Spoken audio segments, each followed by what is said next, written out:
जॉबला रिझाईन करून फुल time family business मध्ये फॅमिली डिएक्शन बिझनेस मध्ये आहे. तर जास्त वेळ न घेता मी त्यांनाच बोलवेन. पण आज जर विचार केला की प्रत्येक लेडीजचं जर आपल्या डिएक्शनचं जे किट येतो, किट मध्ये डायरेक्ट IDSA सर्टिफिकेट आहे, त्याच्यामध्ये डायग्राम दिलेला आहे, बरोबर आहे. त्या डायग्राम मध्ये काय दिलंय, 65% लेडीज जास्त ऍड करतायत, जास्त माउथ पब्लिसिटी होते, बरोबर.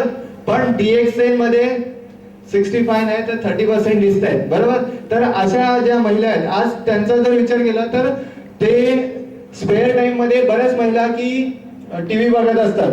जेवण झालं, जेवणाचं काम झालं, मुलांना शाळेत सोडलं की सास भी कभी बहू थी, बरोबर.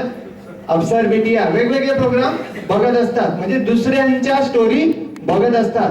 पण ही जी महिला आहे ही अशी आहे की आपली स्टोरी लोकांना सांगते, बरोबर. एकतर आपण दुसऱ्यांच्या स्टोरी बघू शकतो किंवा आपली स्टोरी लोकांना सांगू शकतो किंवा दाखवू शकतो. तर मी जास्त वेळ न घेता त्यांनाच बोलवतोय. Please help me welcome Mrs Vishakha Pawar.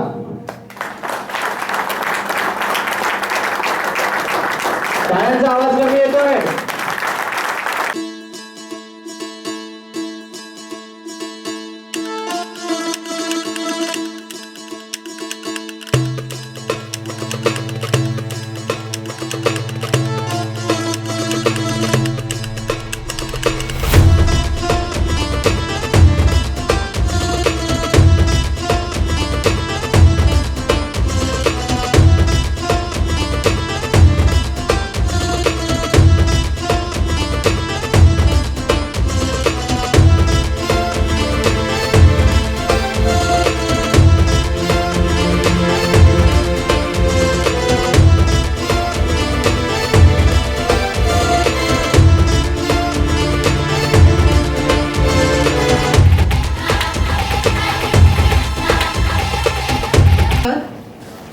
माझं त्यांनी जे इंट्रोडक्शन दिलं ते एक प्रोफेशनल लेडी म्हणून दिलं, पण आनंदाने सांगते मी आज गृहिणी आहे आणि एक प्रोफेशनल लेडी म्हणजे स्वतःच्या प्रोफेशनलची एक ओनर आहे, एक बिझनेस वुमन आहे.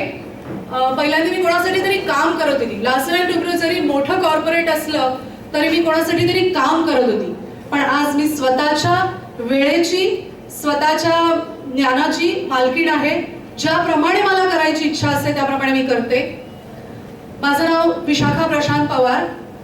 एक दिवस असा होता की जेव्हा नवरा कॉफी घरी घेऊन आला तेव्हा मी त्याच्याकडे असं बघितलेलं की हा कुठेतरी साऊथ आफ्रिकेमधून आलेला दिसतो, की काहीतरी वेगळं आणलंय. मी दररोज पेन किलर घेते आणि माझ्यासाठी कॉफी घेऊन येतो आणि सांगतो पेन किलर बाजूला राहू दे आणि कॉफी घे.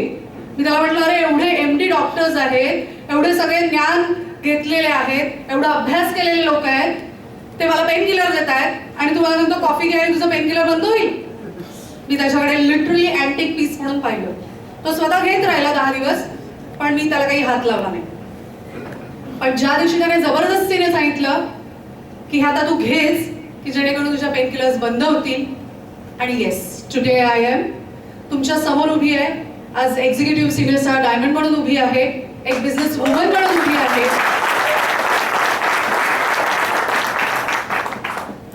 नुसतं जागतिक महिला दिवस म्हणून चालत नाही, तर त्या 8 मार्चचं काय कौतुक आहे हे पूर्वीच्या बायकाही समजू शकतील. कारण त्या दळणकाण करत होत्या, घराला सांभाळत होत्या आणि जेव्हा गरज पडायची तेव्हा बाहेर जाऊन कपडे भांडीही करत होत्या किंवा कोणाची लादी पुसूनही देत होत्या.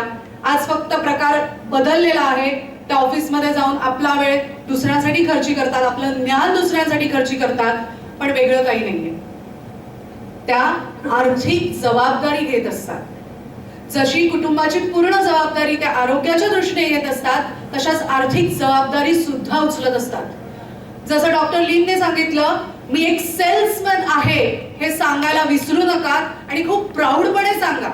मलाही कुठेही लाज वाटत नाही मी सेल्स वुमन आहे सांगायला. कारण anything everything you buy is because someone has told you or someone has recommended you. आणि मी स्वतः जर काही कोणाला रेकमेंड करत असेल, सांगत असेल तर त्याच्यात काहीही गैर नाही. जर काय बघितलं तर ते कमीपणाचं आहे, पण मान उंचावून पाहिलं तर ते खरंच मानाने आज स्टेजवर उभं राहायला मदत करतो. Yes.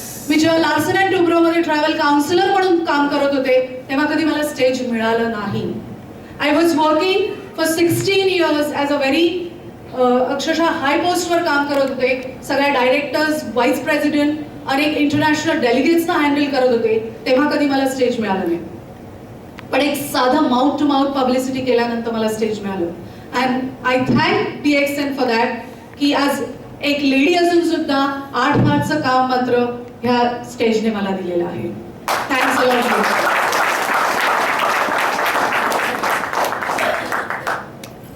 मी जेव्हा प्रेझेंटेशन करते तेव्हा कौतुकाने सांगते, स्त्री जेव्हा घरात येते, लग्न होऊन जेव्हा घरात येते तेव्हा ती गौरी असते, तिला पुजली जाते.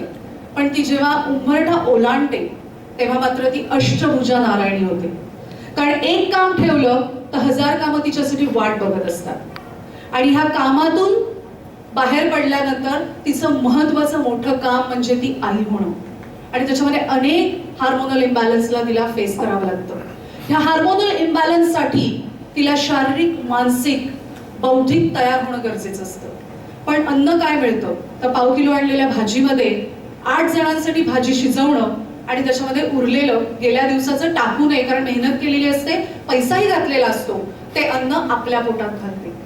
अशी भक्कम झालेली स्त्री मला तुम्ही सांगा एका चांगल्या सुदृढ बालकाला जन्म देऊ शकते का? नाही. सुरुवात तिकडूनच होते की जर का आईच भक्कम नसेल तर येणारं बाळ सुद्धा भक्कम नसतं. मग ही जर का आई भक्कम करायची असेल तर आपण एका स्त्रीला एज्युकेट करू शकतो. एक स्त्री एज्युकेट झाली, आपल्या समाजामध्ये सुद्धा म्हटलं जातं जर का एक स्त्री शिकली तर पूर्ण समाज शिकतो. आणि मी तेच करते. मी फक्त बायकांकडे जाऊन त्यांच्या ओट्यापाशी जाते आणि तिला सांगते तुझ्या घरात जे पदार्थ शिजतायत ते प्रयोगशाळेमध्ये तू बायफगेट करू शकत नाहीये, त्याच्यामधले इव्हॅल्युएट करू शकत नाही की किती विटॅमिन ए, किती विटॅमिन B12 आहे, किती विटॅमिन B6 आहे. कारण तुझ्या मुलाची जर का आर्थिक स्थिती व्यवस्थित करायची असेल फ्युचरमध्ये तर त्याची आज शारीरिक, मानसिक आणि बौद्धिक स्थिती व्यवस्थित करणं गरजेचं आहे. आणि प्रत्येक स्त्री आज कुटुंबाची काळजी त्या दृष्टीनेच घेत असते की तिचं मूल, तिचं घर हे परिपूर्ण असावं, भविष्यामध्ये त्याला चांगलं उत्तम भवितव्य मिळावं म्हणून. ओट्यापाशी जाऊन मी फक्त तिला सांगते स्पिरुलिना घेऊ शकतेस की जेणेकरून तुझ्या ज्या गरजा आहेत, एक स्त्री म्हणून गरजा आहेत, एक माता म्हणून ज्या गरजा आहेत त्या तू परिपूर्ण करू शकतेस. आणि त्यासाठी वेगळं काही करायची गरज नाहीये. तुझ्या शिलकीमधले जे डब्यामधले काढलेले पैसे आहेत ते फक्त त्याच्यामध्ये घालायचे आहेत की जेणेकरून तू तुझ्या घराचं आरोग्य व्यवस्थित ठेवून तू तुझ्या मुलांना डॉक्टरांपासून दूर ठेवू शकते. आपल्या शरीराची अतोनात झीज करून घेणारी ही जी स्त्री असते ती आयुष्यभर आपल्या कुटुंबासाठी काही ना काहीतरी करत असते. ती मुलांना वाढवत असते, नवऱ्याला सपोर्ट करत असते, फायनान्शियली, मेंटली, एव्हरीथिंग. पण जेव्हा तिचं वय उतार येऊ लागतो तेव्हा नवऱ्याने कमवलेला सगळा पैसा शेवटी तिच्या आरोग्यासाठी घावा लागतो. आणि हा पैसा जर काय आपण आजच वेळीच स्पिरुलिना ह्या संजीवनीला जर काय दिला तर पुढे जाऊन नवऱ्याने कमवलेले पैसे किंवा आपणही कमवलेली जी आर्थिक जबाबदारी आहे ती आपण आपल्या यात्रेसाठी, प्रवासासाठी उपयोग करू शकतो किंवा आपल्या येणाऱ्या पुढच्या पिढीलाही देऊ शकतो. आवडेल का तुम्हाला तुमच्या पिढीला द्यायला?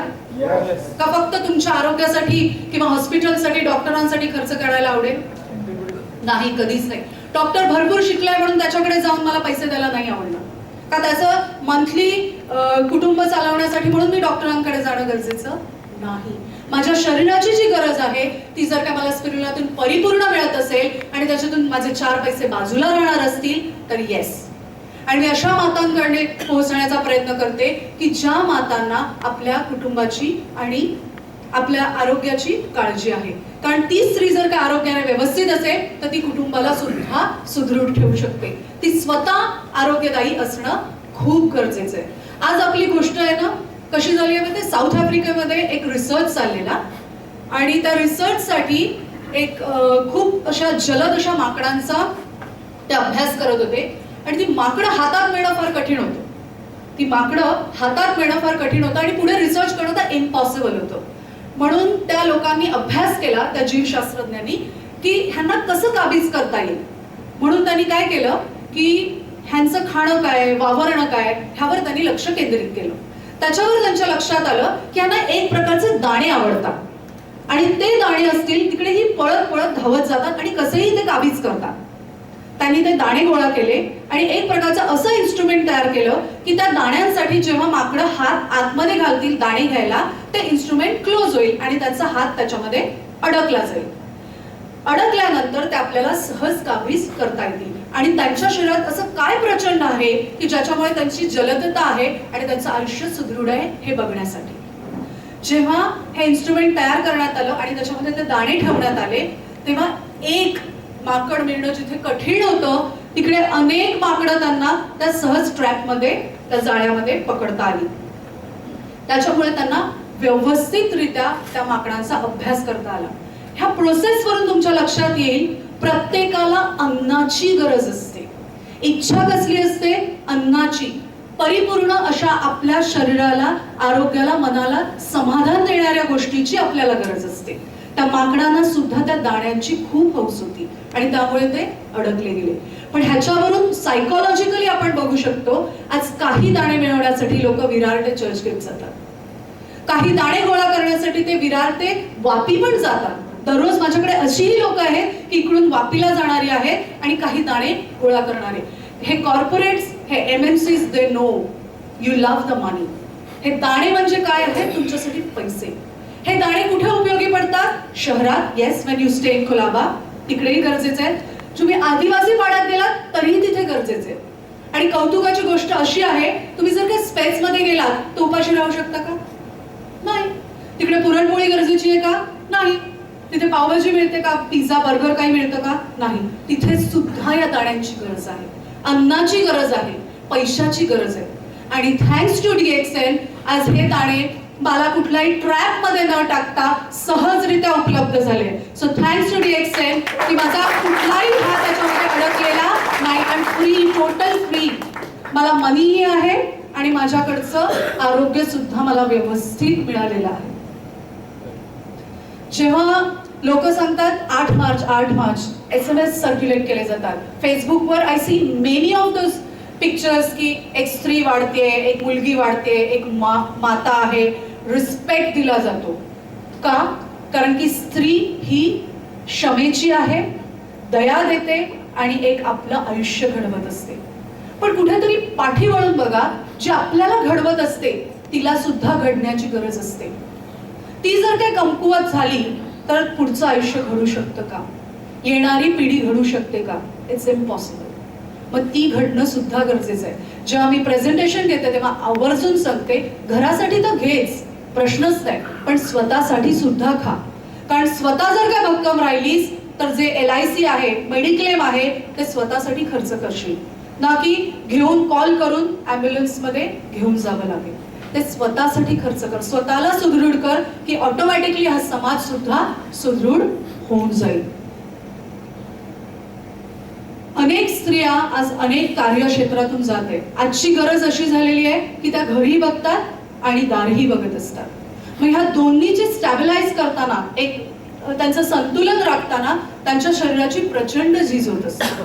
आणि जर काय प्रमाण बघितलं तर आज जे प्रमाण कॅन्सरचं वाढलेलं आहे, थायरॉइडचं वाढलेलं आहे, अनेक आजार जे तुम्ही असे नाव घेऊ शकता असे जे आजार वाढले, ह्याला कारण काय? साधं सिंपल आपलं अन्न.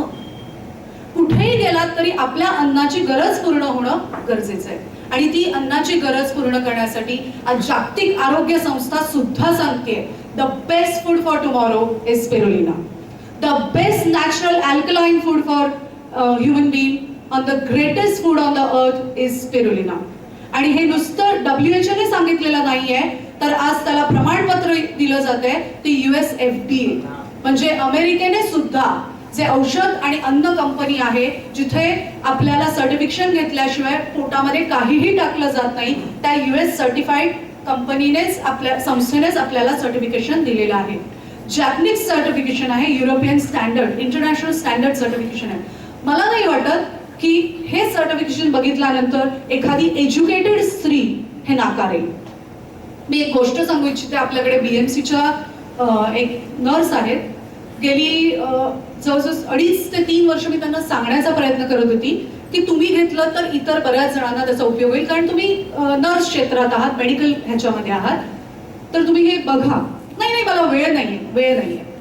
पण त्या स्त्रीची गरज कुठे लागली, त्या जस्ट बाहेर उभ्या होत्या. मला म्हटलं पाणी घ्यायला या आतमध्ये, कारण त्यांची चावी मुलगा घेऊन गेलेला आणि परत येणार होता. त्यांनी बघितलं माझ्या घरामध्ये पूर्ण हे असे प्रोडक्ट्स लावलेले आहेत आणि त्याच्यामध्ये मोठी स्पिरुलिना त्यांनी पाहिली आणि बरेचसे बॉक्सेस होते. त्या म्हणाले ते घरात तुम्ही दुकान वगैरे उघडलंय का? म्हटलं मी सेल्स वुमन आहे, yes I am a business woman, पण मला कोणाकडे जाऊन हे विकायची गरज नाहीये. मला फक्त त्यांना सांगण्याची गरज आहे, this is US FDA, this is Japanese and this is European standard. तर म्हणाला एक्झॅक्टली काय? बॉटल बघितली and she is a medical woman. त्यांनी सांगितलं मला 360च्या म्हणजे मोठी स्पिरुलिना प्लीज संध्याकाळपर्यंत आणून द्या.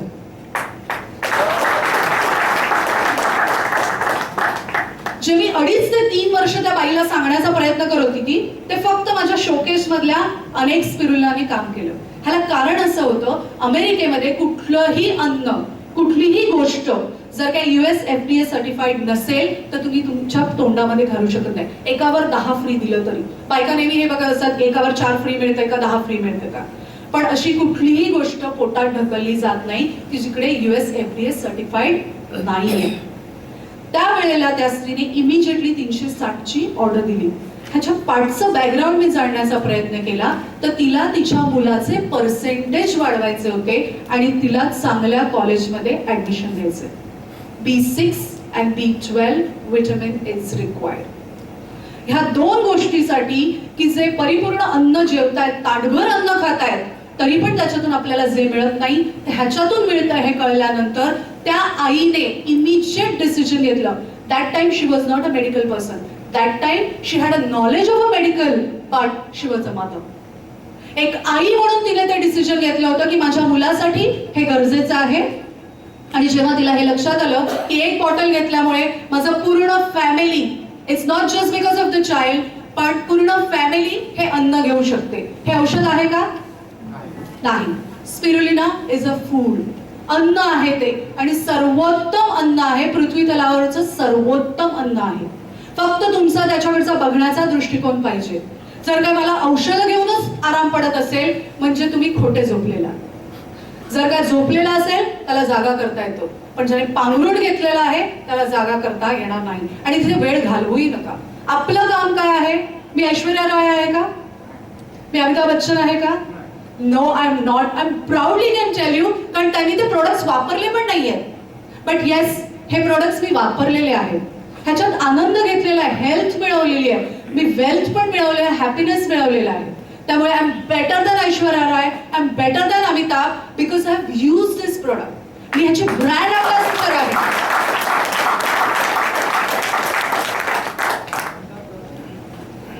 आमिर खान, सलमान खान, अक्षय कुमार अनेक बॉटल्सचे ऍडव्हर्टाईज करतात because they get crores and that's their profession. ते त्यांचं काम आहे. But I love my profession, I don't lie. मी खरं सांगते की ह्याच्यामुळे माझं आरोग्य परिपूर्ण झालं. माझ्या घरात अन्नाची जी आवश्यकता होती ती मी स्पिरुलिना मार्फत परिपूर्ण केली. माझी गरज जी होती ती मी ह्याने परिपूर्ण केली. माझी विनंती असेल प्रत्येकाला, जर काय खरंच आपला समाज पुढे जायचा असेल आणि 8 बारचं जरच खरंच कौतुक करायचं असेल तर प्रत्येक स्त्रीपर्यंत स्पिरुलिना पोहोचवा. जर का प्रत्येक स्त्रीपर्यंत स्पिरुलिना पोहोचली तर ती प्रत्येक मुलापर्यंत जाईल. मग तो मुलगा असेल ना तो मुलगी असेल, कारण शेवटी पोचला जातो तो आईच्या गर्भामध्ये, आईच्या उदरामध्ये तो गर्भ पोहोचला जातो. तुम्हाला माहिती आहे स्त्री जेव्हा गरोदर राहिल्यानंतर ती लगेच बेशुद्ध पडते. तिला माहित पण नसतं की आपण गरोदर आहे. का पडते माहिती आहे? कारण तिच्या शरीरात जो गर्भ असतो ना तो सतत वाढत असतो. तो वाट बघत नाही की आईने खाल्लंय की नाही. जर काय आईने खाल्लं नसेल तर तो काय करतो माहिती आहे? तिच्या हाडातून खेचून घेतो आणि मग तेव्हा ती स्त्री चक्कर येऊन पडते किंवा तिला वॉमिटिंग सेशन्स होतात. म्हणजे गर्भ पक्का लुच्चा असतो, तो आपल्या आईच्या खाण्याकडे वाट बघत नाही. त्यामुळे गर्भावस्थेत यायच्या अगोदरपासून स्पिरुलिना खा की जेणेकरून जेव्हा गर्भ राहील तेव्हा त्याला अन्नाची वाट बघावी लागणार नाही. तो स्त्रीच्या हाडातून, आईच्या हाडातून खेचायला सुरुवात करणार नाही, तो अगोदरच परिपूर्ण व्हायला सुरुवात होईल. त्यामुळे प्रेग्नन्सीच्या अगोदर, along with the pregnancy and after delivery जर काय स्पिरुलिना घेतली गेली तर येणारा जो समाज आहे, कारण आज इतकं सायन्स पुढे गेलेलं आहे, एवढी प्रगती झाली आहे, टेक्नॉलॉजी झालेली आहे, पण जे आपल्याला मृत्यूचं प्रमाण 6 वर्षाच्या मुलाच्या खालचं पाहिजे ते कमी करता आलेलं नाहीये. कारण 6 वर्षाच्या खाली जी मुलं आहेत ती सातत्याने डॉक्टरकडे न्यावी लागतात आणि आपलं मूल प्रत्येकाला प्रिय असतं आणि स्पेशली आईला तर ते हातावरच जगवायचं असतं. त्याच्यासाठी मी एक माझं स्वतःच उदाहरण देईन की आज मी ह्या स्टेजवर का आहे. मी लार्सन अँड टुब्रो मध्ये 16 वर्ष ॲज अ ट्रॅव्हल काउन्सिलर म्हणून काम केलं. I have done my IHR as a basic and advance from IFDA Gauri Dikshit Lufthansa German टेक्नॉलॉजीमध्ये मी केलेलं आहे आणि ते 94% ने केलेलं आहे. गलिलिओ अमेडियस सेवर सारखी अनेक, हे मी तुम्हाला का सांगते ते समजून घ्या, अनेक सर्टिफिकेट्स मिळवली आहेत. अक्षरशः 94, 96, 98 आणि 100%. You can come and see my certificates. I had worked 1 year with American Express Bank. I had worked with Carlson Wagonly Travel. You can check on the Google search. This is one of the travel agency of the world. पण हे सगळे professions मला सोडून घरी बसावं लागलं. ह्याला कारण काय आहे? Was I inefficient? Not at all. I was efficient to get those jobs and I could have continued with it. पण माझं मूल जे बरेच वर्षानंतर जन्माला आलेलं त्याला पॉलिक्युलर टॉन्सिल्स होते. साधे टॉन्सिल्स म्हणजे काही मोठं असं ग्रेट काम नाहीये, पण तो जेव्हा आजारी पडायचा तो प्रत्येक 15-20 दिवसाला आजारी पडायचा आणि त्याचा ताप हा 4 पर्यंत जायचा. म्हणजे मला त्याला पूर्ण कपडे काढून बाथरूम मध्ये बर्फाच्या पाण्याने आंघोळ घालावी लागायची आणि ती रात्रीची 2 वाजता सुद्धा. तिकडे मला घड्याळ बघावं नाही लागायचं, बाबा सकाळी मी आंघोळ घालीन. तो प्रत्येक क्षण महत्वाचा असायचा, कारण आमचं जे शर्यत होती, आमची जी कॉम्पिटिशन होती ती यम आणि मृत्यूशी होती. एकुलता एक मुलगा, आफ्टर खूप वर्षानंतर, एक तर उशिरा लग्न झालेलं, करिअरच्या पाठी होतो आणि पैसा होता, प्रभादेवीला राहत होतो, अक्षरशः सिद्धिविनायकच्या 10 बिल्डिंग सोडून, की जिकडे सगळे MD आणि सगळे डॉक्टर्स अद्यावत होते. ऑपेरा हाऊसला माहेर, त्यामुळे वॉर्डन रोड पासून सगळे डॉक्टर करून झालेले. फक्त एक विचार होता, these are the guards of your body. हे सिक्युरिटी गार्ड्स आहेत तुमचे, ते काढणं योग्य नाहीये. Tonsils amputate is not the requirement. कारण एकदा टॉन्सिल्स तुमचे गार्ड्स गेले तर पूर्ण तुमची बॉडी ही पोल्युशनला ओपन होते आणि मला तेच करायचं नव्हतं. कारण मी शिक्षित होते, एवढं तरी कळत होतं की अँप्युट्स करायचे नाहीयेत, काढून टाकायचे नाहीत, ऑपरेशन करायचं नाही. पण मूल जगवणं सुद्धा तेव्हा गरजेचं होतं, कारण मूल जगलं तर पुढे त्याचं शिक्षण आणि सगळं करू शकत होते. तेव्हा मी धन्यवाद देईन संतोष कसवणकर साहेबांना की एक देवदूत म्हणून त्यांनी आमच्या घरात पाऊल ठेवलं, की जेव्हा मला सांगितलेलं 17व्या दिवशी जर का तुम्ही ह्या मुलाचं ऑपरेशन नाही केलं तर इट्स युअर डिसिजन. आणि ते पण खोदात सर्कल मधल्या एका वेल नोन डॉक्टरनी मला लास्ट स्टेज सांगितलेली, and you have to get him out of it. आणि त्या तिथपर्यंत त्याचे इतके अँटीबायोटिक्स झालेले होते की his other parts of the internal, त्याची आंतरिंद्रिय डॅमेज व्हायला सुरुवात झालेली होती. आणि त्या स्टेजमधून मी त्याला बाहेर काढू शकले नसते तर मग काहीच पैशाचा आणि कशाचाच उपयोग नव्हता.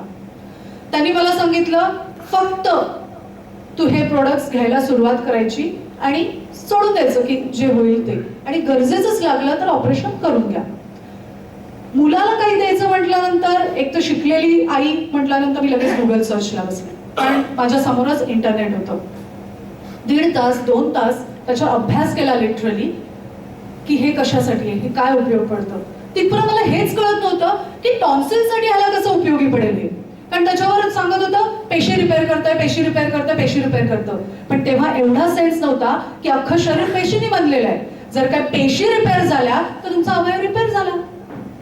पण ह्याचे कुठलेही साईड इफेक्ट्स नाहीत हे बघितल्यानंतर म्हटलं ठीक आहे, ह्याने काही फायदा हो वा न हो, पण ऍटलीस्ट ह्याचे साईड इफेक्ट नाहीये. आतापर्यंत मी अमॉक्सिलिन आणि पोटॅशियम दिलं, त्याचे प्रचंड साईड इफेक्ट होते आणि 325 पर्यंत चांगल्या मोठ्या ब्रिटिश कंपनीचे देऊन सुद्धा त्याचे इफेक्ट आहेत. पण ह्याचे जर काही साईड इफेक्ट नसतील so I still can give it. देऊ लागल्यानंतर 14व्या दिवशी, कारण 17व्या दिवसापर्यंत करायचं होतं, 14व्या दिवशी जेव्हा मी त्या डॉक्टरांकडे घेऊन गेले ते ENT पिडियाट्रिक स्पेशालिस्ट आहेत. म्हणजे आपल्या घशाचे जे लहान मुलांचे तज्ञ असतात, म्हणजे फर्दर एवढे डीप मध्ये त्यांनी अभ्यास केलेला. त्यांनी मला सांगितलं ह्या मुलाचं जे रेडनेस होत आहे ना तो पिंक टर्न झालाय. Red has turn to the pink, म्हणजे लालाचं गुलाबी झालंय. आणि एनी इंटरनल बॉडी ऑफ आपल्या शरीरातलं कुठलंही एखादं अवयव जे गुलाबी रंगाचं असतं म्हणजे ते जिवंत, ते कार्यरत असतं. आणि 14 दिवसामध्ये आपल्या DXN मार्फत मी त्याचं ऑपरेशन अवॉइड करू शकले. डॉक्टरांनी स्वतः सांगितलं आपण थांबूया, ही इज गेटिंग रिपेअर. त्याचं आतमधून शरीर रिस्पॉन्स करायला सुरुवात झालेलं आहे, त्याच्या पेशी रिपेअर व्हायला सुरुवात केल्या आहे. अँड थँक्स टू गॉड आज गेली 7 वर्ष आणि आनंदाने सांगते माझ्या मुलाचं मी ऑपरेशन केलेलं नाही. And this is a decision of a mother. कारण आईचं डिसिजन, निर्णय हा मुलाचं भवितव्य ठरवत असतो. एक सुजाण आई म्हणून मी तिथे गुगल सर्चला गेले नसते आणि हे जाणून घेतलं नसतं की ह्याचे कुठलेही साईड इफेक्ट नाहीये, ह्याचा फक्त आपल्यावर चांगलाच फरक पडतो हे कळल्यानंतर मी हे प्रोफेशनच घ्यायचं ठरवून टाकलं. कारण की मी जे काम करत होती तिथे लोकांना प्रवास घडवत होती, लोकांना आनंद देत होती. अनेक युरोप USA ट्रिप्स अरेंज करत होती, केरला ट्रिप्स अरेंज करत होती. पण त्याच्यामध्ये लोकांचा फक्त आनंद मिळत होता.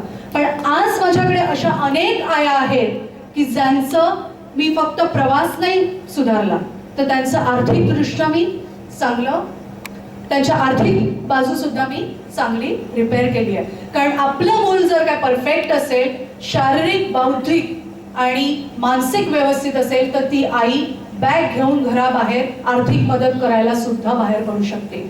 अनेक स्त्रियांचे आज मी जॉब वाचवले आहेत. माझा जॉब मी घालवला असं मी कधीच म्हणणार नाही, कारण अजूनही मी एक प्रोफेशनल लेडी आहे. पण अनेक स्त्रियांचे जे जॉब्स आहेत ते मी अजून वाचवले आहेत. अनेक स्त्रिया माझ्याबरोबर हाय प्रोफेशनल वाल्या आहेत, सॉफ्टवेअर इंजिनियर आहेत, अनेक ॲडव्हर्टायझिंग मीडिया मधल्या आहेत, तसंच आपल्या टाइम्स ऑफ इंडिया मधल्या आहेत, नवाकाळ मधल्या ज्या स्त्रिया आहेत की ज्या आज आपलं प्रोफेशन सांभाळून माझ्या कार्यामध्ये आहेत. एक अवेअरनेस प्रोग्राम म्हणून आम्ही करत असतो, प्रत्येक स्त्रीपर्यंत पोहोचण्याचा प्रयत्न करत असतो. स्पिरुलिना मार्फत आम्ही भगिनी खरा महिला मंडळ चालवतो. कारण आमच्या महिला मंडळामध्ये आम्ही हळदी कुंकू करत नाही. आमच्या महिला मंडळामध्ये आम्ही B6 कशासाठी उपयोगी पडेल, B12 कशासाठी उपयोगी पडेल, जर काय बीजच उत्तम असेल तर शेतकरी काय काम करतो. कारण मी हाडाची शेतकरी आहे, मी स्वतः हाडाची शेतकरी आहे. जमीन सुंदर असेल, बीज चांगलं असेल तर येणारं पीक सुद्धा चांगलं असतं. मी जे बोलते तुम्हाला कळतंय. पीक सुद्धा चांगलं मिळवण्यासाठी आज स्पिरुलिना देणं गरजेचं आहे. आज अनेक डॉक्टर इंटरनॅशनल लेवलवर हा प्रयत्न करतात की येणारं सीड, बीज आहे ते उत्तम यावं. कारण आज असं झालेलं आहे, जसं बलवानी साहेबांनी सांगितलं, मॅल न्यूट्रिशन. इथूनच सुरुवात अशी आहे की आपल्याकडे येणारं बीजच कमकुवत आहे. मग ते व्यवस्थित करण्यासाठी आपण आज स्पिरुलिना घेऊ शकतो. मी विनंती करीन, स्त्री असो वा पुरुष असो, आपल्या घरामधली स्त्री परिपूर्ण करा, तिला स्पिरुलिनाची माहिती द्या, काय आहे स्पिरुलिनामध्ये आणि ह्याच्यामुळे काय होऊ शकतं. आणि प्रत्येक माता आज प्रयत्न करत असते की घरातून शिवणकाम कर किंवा काही ना काहीतरी माउथ पब्लिसिटीने करत असते. साड्या सुद्धा विकण्याचा प्रयत्न करतात, त्या इतरही काही गोष्टी करण्याचा प्रयत्न करतात. का तर आपल्या कुटुंबाला आर्थिक मदत व्हावी म्हणून. ती स्त्री ओट्यापाशी राहून स्पिरुलिनाबद्दल जर काही तिने माहिती दिली तर ती आर्थिकदृष्ट्या सुद्धा सुदृढ होऊ शकते. एक माता, एक आई जर का तुम्ही एज्युकेट केली आणि तिला आर्थिक स्थैर्य दिलं तर आज आपलं आयुष्य कारणी लागलं म्हणून मी म्हणेन. कारण ही स्त्री शेवटी फिरून आपल्यापर्यंतच देत असते. कारण तिने कितीही कमवलं, कितीही काही केलं तर शेवटी ते आपल्या पदरातच येत असतं. त्यामुळे आवर्जून सांगेन, एका आईपर्यंत अन्न पोहोचवा, एका आईपर्यंत अपॉर्च्युनिटी पोहोचवा. एका आईला जर काय तुम्ही सुदृढ करू शकलात, एका आईला जर काय आर्थिकदृष्ट्या सुदृढ करू शकलात तर आज समाज घडवायला वेळ लागणार नाही. धन्यवाद.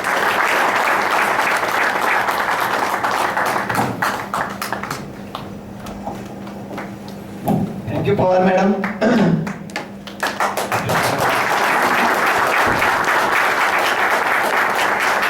बघा किती ब्रिलियंट लोक समोर बसलेले आहेत. मला काही बोलावं सुद्धा लागलं नाही, पण कमी झाल्या, अजून जोरदार टाळ्या झाले पाहिजे त्यांच्यासाठी.